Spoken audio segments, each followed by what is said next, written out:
L'observation est le point de départ de la science. Ce que vous voyez ici est ce qui s'est produit à la tour nord du World Trade Center, le second des 3 bâtiments effondrés le 11 septembre 2001. J'utilise le mot effondré, mais les mots peuvent être trompeurs. Que voyez-vous en réalité sur ces images? Il y a une énorme quantité de débris en chute libre, mais sous la couronne de débris, voyez-vous la séquence rapide d'éjection explosive de matériaux? Certains débris ont été éjectés à plus de 160 km/h. Je vais appeler cela des explosions, car il est difficile de trouver d'autres mots pour décrire ce que nous voyons ici. Les explosions ne sont ni isolées ni rares. Elles sont ininterrompues et communes. Elles descendent progressivement le long des façades de l'immeuble au même rythme que les débris en chute. Vous pouvez peut-être imaginer une cause naturelle, mais pas moi. Notez que les explosions se produisent simultanément sur plusieurs étages, sur de larges zones, pas uniquement étage par étage, ce qui aurait pu être expliqué par un effondrement en pile d'assiettes.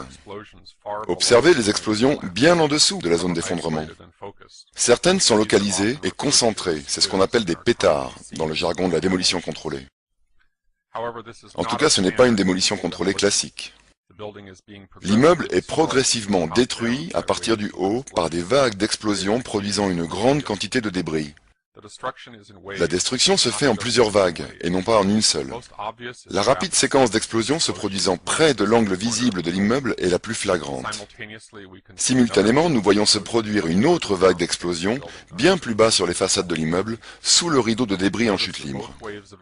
Les 2 vagues d'explosions progressent vers le bas, le long des façades de l'immeuble, à la même vitesse que les débris en chute, quelques mètres plus loin. Les blocs de béton ne sont pas tombés au sol, ils ont été pulvérisés et réduits en poussière. Il n'y a quasiment aucun gros morceau de béton parmi les décombres. Notez que le béton qui est violemment éjecté des côtés de l'immeuble est déjà réduit en poussière. Notez aussi que dans le nuage de poussière, il y a d'énormes poutrelles, des sections entières d'acier de l'ossature, qui sont visiblement projetées hors de l'immeuble. Le déplacement horizontal de certaines poutrelles a atteint une vitesse de plus de 110 km/h. Certaines de ces poutrelles se sont empalées dans les façades des buildings avoisinants.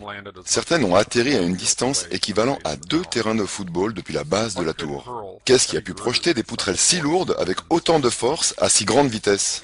Certains ont supposé que le poids de la tour, en s'écrasant sur les poutrelles, avait exercé une très forte pression et les avait pliées, qu'elles avaient été éjectées sur les côtés comme des ressorts. Mais ce n'est pas un nombre restreint de poutrelles éjectées. Nous voyons la majeure partie de la masse de l'immeuble, du métal, du béton, des meubles de bureau, des restes de corps humains, tout ceci réduit en petits débris et en fines poussières et éjecté dans toutes les directions.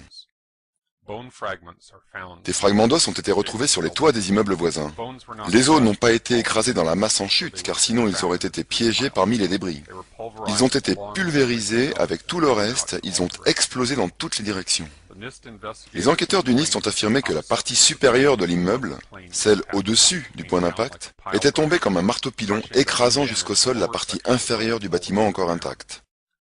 Pourtant, on remarque que la partie supérieure du bâtiment est clairement manquante. Il n'y a rien au-dessus de la couronne d'explosion à part quelques débris. Voyez-vous un marteau-pilon? Rien ne semble avoir écrasé le bâtiment. Les différentes vagues de destruction et les éjections explosives de matériaux se produisent sur de vastes zones qui s'étendent jusqu'au sommet de ce qu'il reste du bâtiment. Les scientifiques du NIST n'ont pas modélisé l'effondrement des tours. Leur analyse était grandement défectueuse dans bien des domaines, mais la plus grave erreur est que le champ de leur enquête a été artificiellement réduit. Leur analyse s'est arrêtée au moment où l'effondrement a commencé, comme si tout ce qui suivait était inévitable et ne nécessitait aucune explication. Le champ de leur enquête a été artificiellement réduit à ce qui aurait pu se passer ou se serait passé pour déclencher l'effondrement. Ce qu'ils ont volontairement ignoré, c'est ce qui s'est réellement passé. En limitant leur enquête aux prémices naturelles de l'effondrement, à savoir les dommages dus au feu et aux avions, ils ont d'emblée exclu toute possibilité de trouver les preuves d'une démolition contrôlée. En d'autres termes, tout ce qui s'est produit pendant l'effondrement même, les preuves ou indices que nous avons pu voir ici, a été très clairement écarté de l'enquête. Tout modèle d'analyse de l'effondrement, qu'il soit simple ou sophistiqué, est un mauvais modèle et de la mauvaise science, s'il ne prend pas en compte tous les éléments disponibles pour expliquer les observations réelles. Et vous, que voyez-vous?